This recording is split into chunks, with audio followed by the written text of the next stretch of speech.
Ok, pessoal, eu sou o Marcelino, este é o seu canal História Resolvida. Hoje você vai assistir uma teleaula sobre o sistema colonial e colonização da América. E vamos assistir hoje sobre a América Portuguesa, a última da nossa série sobre as Américas. E começando aí sobre a América Portuguesa, é importante nós vermos algumas questões aí, alguns fatores que levaram a esta colonização.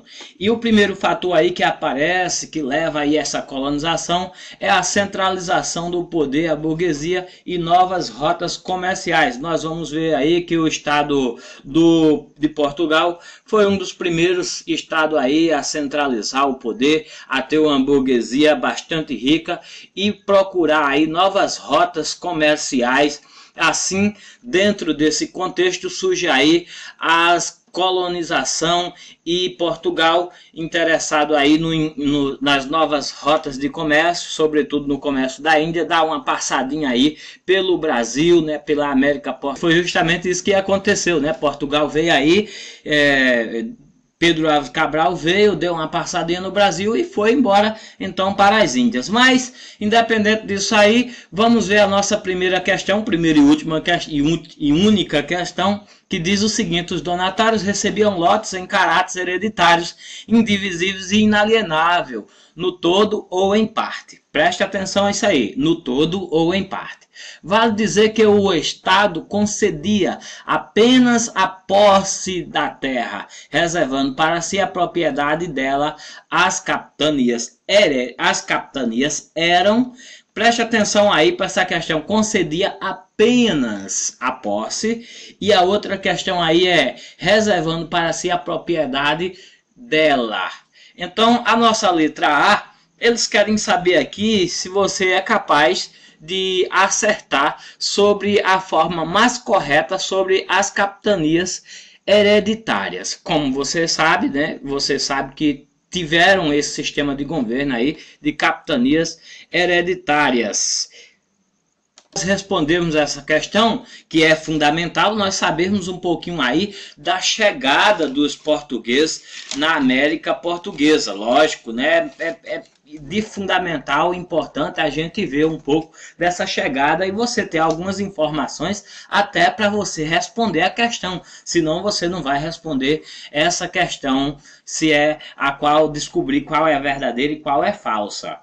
Nós primeiros vemos aí que quem chegou primeiro no Brasil foi aí o Pedro Álvares Cabral. Isso aí é fácil, isso aí você sabe, né? Que chegaram aí sobretudo na Bahia, em Porto Seguro. Você sabe com relação aí à primeira missa que foi realizada, aí a primeira missa. Você vai saber que os índios, os portugueses, eles têm aí o impressionismo, o paraíso, né? Eles vão saber aí, eles vão ficarem admirados aí com os nativos, vão na carta de Pero Vaz de Caminha, ele vai identificar isso aqui como um paraíso, vai exortar aí a beleza do Brasil, a terra, os índios, sobretudo aí, porque eles andavam todo nu. Então Pero Vaz de Caminha é o cara que vai relatar este acontecimento.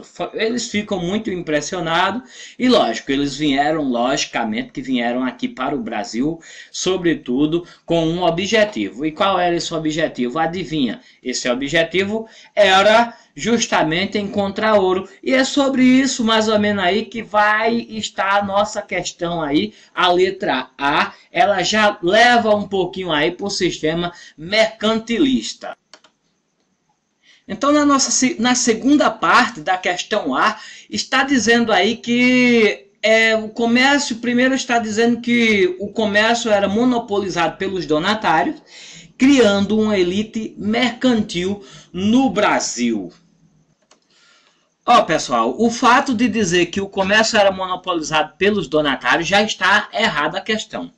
Por quê? Porque nós vimos nas outras aulas passadas aí sobre colonização da América, sobretudo da América Espanhola e da América Norte, da América do Norte também, que é meio parecido. Então no Brasil não vai ser muito diferente. No Brasil os portugueses vão implantar aí uma colônia de exploração através de uma iniciativa privada, isso porque Portugal já nesse período aí, ele já vem colonizar o Brasil, porque no período que aconteceu de fato essa colônia, Portugal estava falido, ele precisa da iniciativa privada, o governo é aquele, o rei é aquele que governa, mas não manda, porque já está sobre aí um sistema da burguesia. De fato a burguesia é que está ali fazendo os acordos e que está de fato governando. Existia aí no Brasil, logicamente que eles trazem aí o sistema de plantation, né, o escravismo latifundiário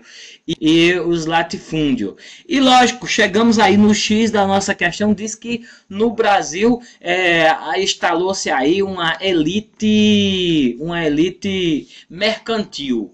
Logicamente que não existia um mercantilismo, mas o mercantilismo nós temos que ver aí a partir de uma lógica da metrópole. Sim, com certeza, houve uma colonização do Brasil dentro de um sistema mercantilista, mas esse sistema mercantilista era sobretudo os portugueses que estavam aí no topo. E nós vamos ter aí um pacto colonial, que responde aí a nossa questão A. O pacto colonial, logicamente que esse pacto colonial era o comércio de exclusividade da colônia com a metrópole, né? Nós vamos ver aí uma exclusividade da colônia com a metrópole. A colônia vai produzir para complementar aquilo que falta na metrópole. Então não tinha muito aí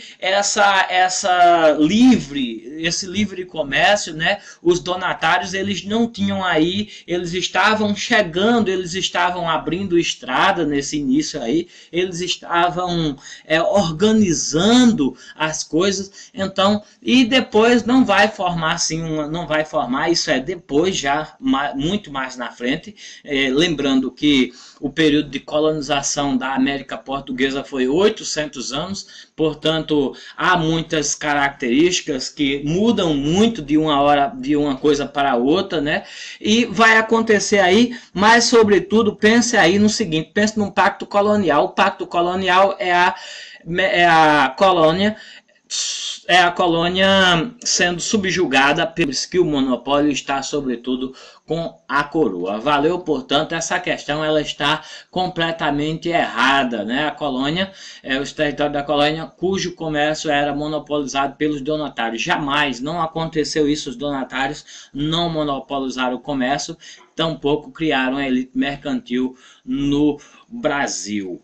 Veja, vamos ver agora a nossa letra B, que diz o seguinte: regiões doadas pelo rei. Está dizendo aqui, lembramos de ler sempre o começo, que diz que as capitanias eram regiões doadas pelo rei a seus amigos, porém obrigados a produzir açúcar durante 10 anos para garantirem a propriedade da terra. Nós vamos ver um slide com relação a essas questões aí, mas se você observar um pouco, essa questão aí, ela está contradizendo já o enunciado. Por si só, não precisaríamos nem olhar para os slides, para outras questões, para outros fatores. Nós já responderíamos essa questão como errada, só olhando aí para o enunciado. Primeiro que o enunciado vai dizer que são capitanias, lotes de caráteres hereditários, são capitanias, lógico, hereditárias, né, indivisíveis e inalienáveis.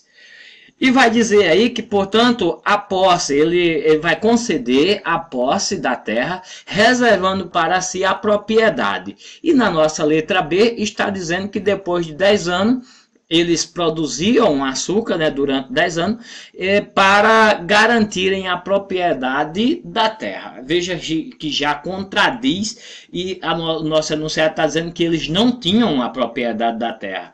Era apenas a posse da terra. Mas vamos ver alguns slides aí para nós ter mais alguns esclarecimentos, até pelo fato dessa questão aí de ser regiões doadas pelo rei a seus amigos.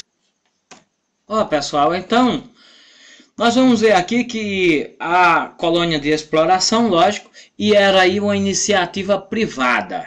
Não tinha muito essa questão aí de amizade, mesmo porque eu vou dizer o seguinte, com relação às amizades, muitos amigos do rei seriam uma afronta até o rei chegar e oferecer uma colônia para um nobre português, né?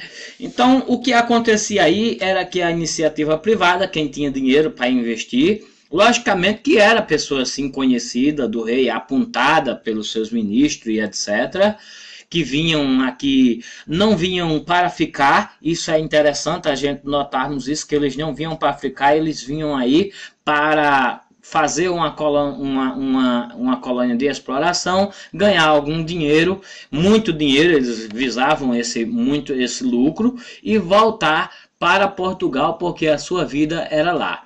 Aí nós vamos ver aí o seguinte, com relação aí à questão do açúcar, vamos ver que a primeira atividade, logicamente, que é a atividade do pau-brasil.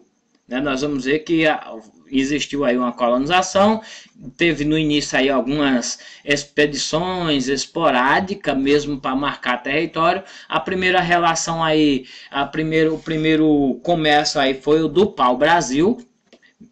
No início, Portugal não estava muito interessado, porque para ele interessava mais os negócios nas Índias, portanto, por isso que eu coloco aí desenvolvimento a partir de 1530. Veja que de 1500 a 1530 a colônia fica praticamente aí abandonada, vindo aí esporadicamente, aparecia aí os franceses também nesse período aí para fazer alguns comércios também com os nativos. Os franceses por algumas vezes foram combatidos pelos portugueses. E nesse sistema aí, é importante nós lembrarmos aí do pau-brasil, que foi implantado, que nós vamos ver depois, as feitorias, era casas onde, além de marcar os territórios, também serviam para acumular essa madeira e levar aí para a Europa. E foi praticado aí, de início, o comércio com os índios na forma de escambo, né? O famoso escambo, que era a troca de objetos, como espelho, faca, machadas, essas questões aí também que os franceses praticaram no Brasil, os portugueses também praticaram bastante, e o nativo, logicamente, que nessa relação aí ele era livre. A partir de 1530 é que passa aí o sistema de escravismo. Primeiro, nós lembramos que não só o Brasil não foi um país escravocrata a partir da escravização do negro, mas sobretudo do índio. A partir de 1530 começa aí um sistema de escravismo, sobretudo dos nativos. A relação aí entre portugueses e nativos começa a mudar. Os nativos começam a observar que eles não vieram bem amigáveis, né? Não eram bem amigáveis, perceberam aí as intenções. Portanto, a nossa questão ela está completamente errada, né? A nossa questão ela está errada pelo fato de dizer que a região doada, que as capitanias eram regiões doadas pelo rei a seus amigos. Porém, esses amigos, lógico, eram obrigados a produzir açúcar durante 10 anos para garantirem a propriedade da terra, o que é uma inverdade. Não é apenas 10 anos, já nós vamos ver no enunciado que vai desmentir essa questão e vai dizer que as capitanias já eram capitanias hereditárias não é por 10 anos. Outra questão também aqui, não foi os amigos do rei, e segundo, eles, mesmo que fosse hereditário, mas a propriedade não era deles, apenas a posse. A nossa questão C, ela diz que era território, diz o seguinte, que as capitanias eram territórios coloniais controlados pela metrópole, através de funcionários especiais, os donatários. Até que em parte, sim, está correta. Em que está correta? Dizer que era territórios coloniais controlado pela metrópole pela metrópole. Até aí tudo bem, mas quando fala através de funcionários especiais, aí cita quem é funcionários especiais? Os donatários. Não, os donatários eles não eram funcionários especiais. Lembramos que os donatários eram empresários, né, que estavam aí em busca de lucros e eles tinham eles visavam aí esse lucro, vieram para o Brasil, para a América Portuguesa para ganhar dinheiro, ganhavam aí essas capitanias e essas capitanias tinham que desenvolver. E lembrando de desenvolvimento, é importante lembrar que sobre política administrativa, vamos falar um pouquinho, que a princípio foi criado aí, foi dividido o Brasil assim, foi criado as feitorias, depois guarda-costas, que era alguns que eles traziam e deixavam aí na costa do Brasil, e depois as capitanias hereditárias. Essas capitanias hereditárias foram criadas em 1534, 4 anos depois de começar aí a explorarem o pau-brasil. Essas capitanias foram criadas em 1534. É importante nós frisarmos que foram 14 capitanias, e as que saíram aí na frente foi justamente a capitania de Pernambuco e a capitania de São Vicente, em São Paulo, né, que fica na região de São Paulo. A capitania de Pernambuco era governada por Duarte Coelho e a capitania de São Vicente foi governada por Martim Afonso de Souza, um dos primeiros a colonizar a vila de São Vicente, logicamente.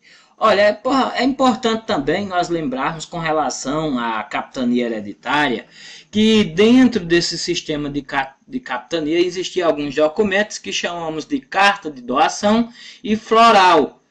O floral, logicamente, dizia sobre os direitos, deveres e outras questões que os donatários faziam. Os donatários, eles escolhiam também pessoas e dividiam aí essa capitania em terras que eram chamadas de Seis Maria. Então, dentro desse sistema aí, a que deu certo foi a capitania de Pernambuco e a de São Vicente de São Paulo.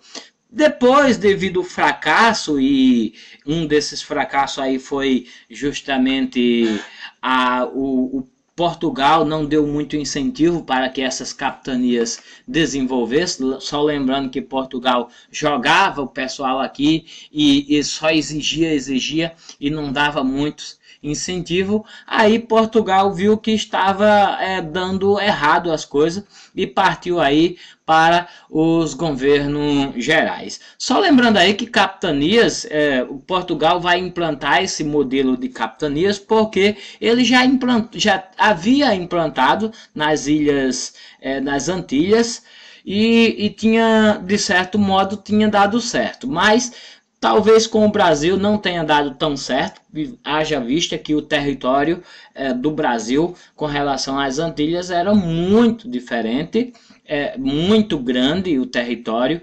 completamente diferente, e também tinha aí a questão dos nativos, né, que os nativos aí não era brincadeira, houve muita resistência, os nativos faziam aliança com outros, com franceses, com espanhóis, e ora estava do lado dos franceses, ora estava do lado dos portugueses, mas sobretudo aí vai haver também aí o jesuíta que vai cristianizar, ajudar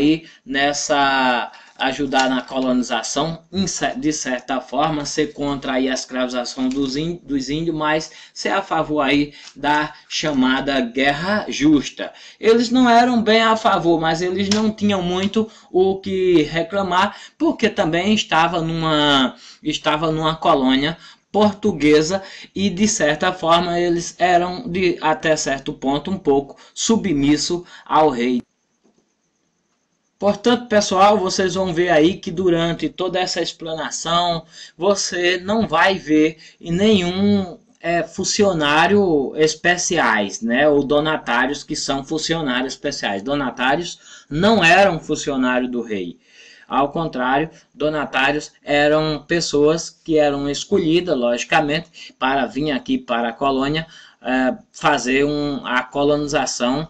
Estava interessado em ganhar dinheiro e não ganhava nada da colônia. Sobre isso, os portugueses, de certa forma, até abandonaram aí os donatários e deixaram que eles se virassem aí. Portanto, vamos lá. Portanto, lógico que a nossa questão C ela está completamente errada.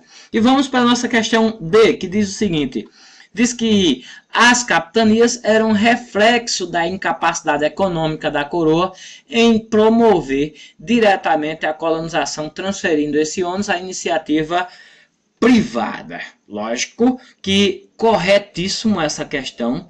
Com certeza você já viu aí que as capitanias eram por pessoas de iniciativa privada, como aparece aí na sua tela, colônia de exploração, com iniciativa privada, isto porque Portugal não estava mais nesse período em 1530, não estava gozando mais de uma plenitude econômica, estava falindo, e aí ele parte para explorar com certeza aquilo que o Brasil pelo menos tem, que não era um grande lucro igual às especiarias das Índias, mas dava sim um lucro, né? E eles partem aí para a iniciativa privada, mandam o pessoal para cá e querem logicamente que vão se beneficiar aí dos impostos, né, que são colocados para explorar a terra, e sobretudo aí dentro do pacto colonial quem ia se beneficiar era o próprio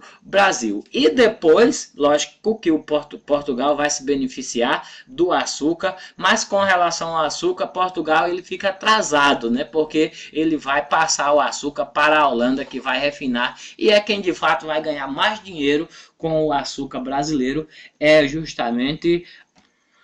Portanto, a nossa letra D ela está correta, ela é a questão correta, que é o reflexo da incapacidade econômica da coroa em promover. Sim, com certeza ele dividiu porque não tinha capacidade para promover essa colonização, então entrega sim à iniciativa privada e ao Deus dará, como diz o ditado. A nossa letra E, logicamente que está errada, né? Porque você já sabe qual é a certa, é a D, mas vamos dar uma pinceladazinha aí na nossa letra E, que diz o seguinte: os elementos que permitiram a consolidação da aliança entre o rei e a burguesia iniciada com a expansão marítima. Está dizendo aqui que as capitanias eram elementos que permitiram a consolidação da aliança entre o rei e a burguesia, iniciada com a expansão marítima. Lógico que existiu, de fato, sim, existiu aí uma aliança entre a burguesia e o rei. Isso foi fundamental, com certeza, para a colonização, mas, porém, as capitanias não eram esse elemento. Lembramos que um dos fatores que nós vimos, vamos aqui um pouquinho para os fatores, um dos fatores aqui que nós vimos no início da colonização que leva Portugal a colonizar é a centralização política, é a burguesia, lógico, uma burguesia rica e atrás de novas rotas comerciais. Então, de fato, já existia no começo aí da colonização, já existia sim uma aliança, entre a burguesia e o rei. Existia essa aliança e com certeza que inicia, devido a essa aliança aí, que vai sim iniciar aí a expansão marítima. Mas essa aliança é importante notar que a capitanias hereditária, as capitanias não eram esse elemento. Isso é importante dizer. Capitanias não eram esse elemento. As alianças e que levaram de fato a iniciar a expansão marítima já estavam colocadas antes das divisões da capitania hereditária. Valeu, pessoal. Até logo, a gente está trazendo outro assunto aí, depois você vai ver. Confira aí o nosso canal, assine o nosso canal, compartilhe o nosso canal também, dê aí sua sinalização se você gostou ou se não gostou. Isso é de fundamental importância para mim. Valeu!